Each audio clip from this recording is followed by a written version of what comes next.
What's up, Eagles Nation? What's going on, NFL world? How you doing, division rivals? This is Steven Hyder with Gate City Sports Channel, the sports channel where the cerebral NFL fan comes for about 10 minutes of daily content. All right, guys, what's up? What's going on, guys?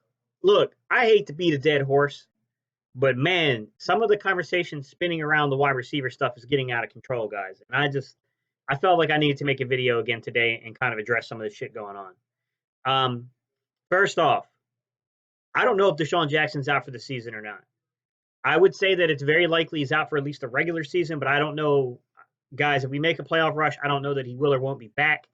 Um, I'm very skeptical of people who are putting timetables on this injury. Outside of the original 4 to 6 weeks, after that, it has a lot to do with an individual's ability to heal and an individual's ability for pain tolerance. I've had a very similar situation before, guys. Mine was actually a little more severe than what DeSean Jackson went through, to where I had to actually learn how to walk again. So I'm going to caution the timetable stuff, and I'll jump further into the timetable stuff here in a few minutes, guys. Also, another narrative I'm hearing, guys, like, I don't know what the hell is going on, guys, but what is this narrative about Alshon Jeffrey wanting to play here and whether or not he, wants to play with Carson? Guys, stop this shit. It's nonsense. It's nonsense. If Alshon Jeffrey did not want to be here, if Alshon Jeffrey did not want to play, did not want to play with Carson Wentz, guys, he's got the name to warrant attention. Someone would pick him up. Stop this shit. It's ridiculous. I understand frustration, but it's still ridiculous. The conversation is ridiculous. Um, yes, he's dropped some balls. He's also playing probably 50, 60% right now.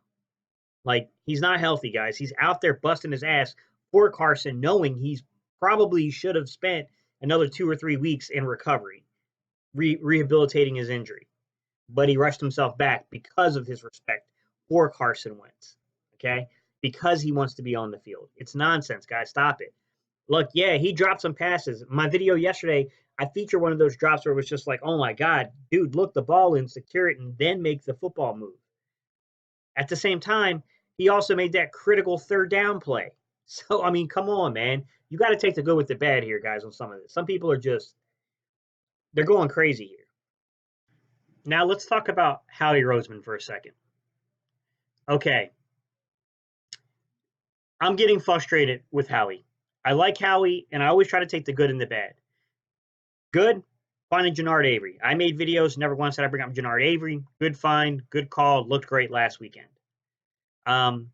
With that said, pretty much every one of us who make videos and have football minds have all been saying, whatever the Eagles do, they better find an answer at the wide receiver position because things don't look good there. What does Roseman do? Nothing. It's so bad, the head coach is now basically doubting the skill and ability of our wide receivers. This is not a good situation. To begin with, he makes the wrong judgment call and says that it's not worth giving up a second round pick for a player like Robbie Anderson or a Devontae Parker. I understand that's a very nuanced, argument there. With that said, I think you're showing an unreasonable faith in your ability to draft a wide receiver. I'm going to be honest. And I think it's debatable to say that you feel that confident that whatever you pick in the second round will turn out to be as good as Robbie Anderson is in this league, as good as Devontae Parker is in this league. These guys aren't old. They're not that old. These are guys that would be around for at least 5 years if you can get the contract in place for it. You make the move. You make the move. Then to make matters worse, I think other teams that we're competing with for a wild card, then we might be competing with in the playoffs. I'm not giving up on the division yet, guys, but I'm just saying theoretically, wild card or in the playoffs, they're not sitting still. They're being active where we should have been active. If you look at Carolina's receiving core, if you look at Seattle's receiving core, I think it's debatable to say that their receiving core was in worse shape than ours. I think that's very debatable. If we were healthy, sure. With a healthy Alshon and a healthy DeSean Jackson, a lot of these problems go away. We haven't had that since week 1. So we're sitting there, and the New England Patriots released Josh Gordon, who was basically, I don't know if it was the veteran minimum contract or not, but it was only a $1 million contract. That's an incredible value for a player of his ability. The Eagles, who I didn't criticize it at first because I was just under the impression that this guy's never going to make it to the Philadelphia Eagles, and he does. Did the Eagles pull the trigger? No. We let Josh Gordon go to Seattle, who just now recently cleared, his physicals and will be in action. It blows my mind how you don't go pick up Josh Gordon. Blows my mind with everything that was going on. Fast forward. This week, I put out a video yesterday and I said, hey, outside of Martavius Bryant and Antonio Brown, the next, because those guys we don't know. There's some questions about the commissioner's exempt list, their eligibility, all kinds of stuff with those two guys. The next guy that you can go get is another guy who just recently departed from Pittsburgh, and Dante Moncrief. Okay, Dante Moncrief goes through the waiver wire yesterday, and we find out that Carolina picked him. Which, if I'm not mistaken, once again, Carolina is below us in the waiver wire because they have a better record. So that means we had the option to go pick up Dante Moncrief, who certainly would have stretched the field, certainly is a big target.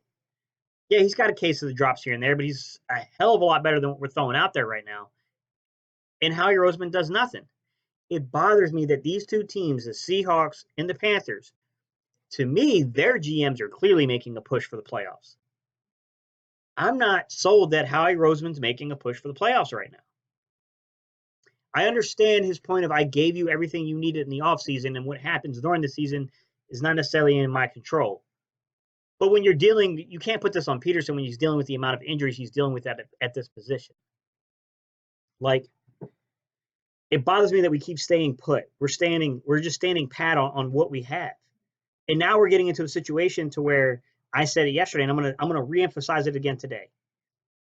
I don't think that Antonio Brown was necessarily the right choice. But you should have done a million other things so you didn't have to get involved in this conversation. But at this point, how are you not in that conversation now? I mean, I think we're almost to the point where we don't have a choice but to call up the commissioner and find out the status on Antonio Brown, on Martavius Bryant. Two guys that, yeah, I mean, underneath ideal circumstances, maybe you steer away from them. It's not ideal, guys. We're not underneath ideal circumstances. I think at this point, you got a franchise quarterback. You got to go get him weapons. Because if you get past Antonio Brown and Martavius Bryant, what do you have left? Deontay Thompson, 30-year-old guy, 6 foot, 200-some pounder, runs in the 4.3s, fast. Never caught more than 30 balls in a season. Fast guy, can stretch the field. Not sure what the productivity we'll get from him. Maybe it's worth a shot. He's never played with a guy like Carson Wentz.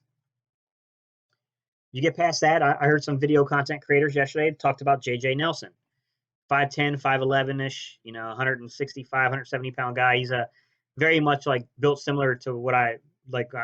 The vision that comes to my head is Dante Stallworth. He's got that kind of build to him.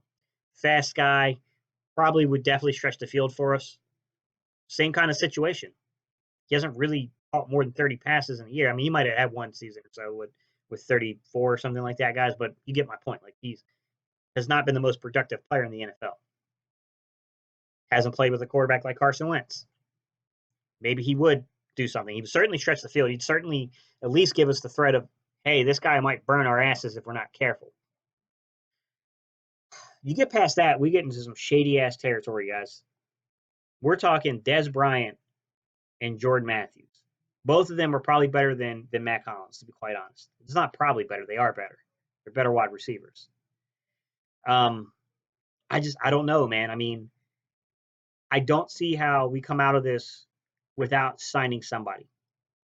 We might have to sign 2 players, to be honest with you. If we go small budget and we go for a guy like, Deontay Thompson or a guy like J.J. Nelson, we might also have to add Jordan Matthews as well.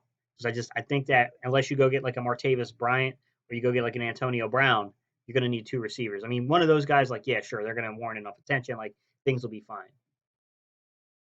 The only other move I can see here, guys, is for Doug Peterson to eat a little crow and get over the fact that I feel like Doug Peterson did not want to draft J.J. Arcega-Whiteside. I feel like if Doug Peterson had any confidence in this kid, he would have played at this point. Let's be honest. What are we throwing out there that tells you that, oh, the guy we spent a second round pick on, right? The 57th overall doesn't warrant time and attention, the chance to at least work in practice at the Z, the chance to get some kind of chemistry built with Carson Wentz and to go out there. That's the other thing I would watch for, is that maybe this week with, I would assume the Eagles are probably going to practice Wednesday and Thursday, and then they'll probably be off for the rest of the week, and they'll probably come back next Tuesday or Monday.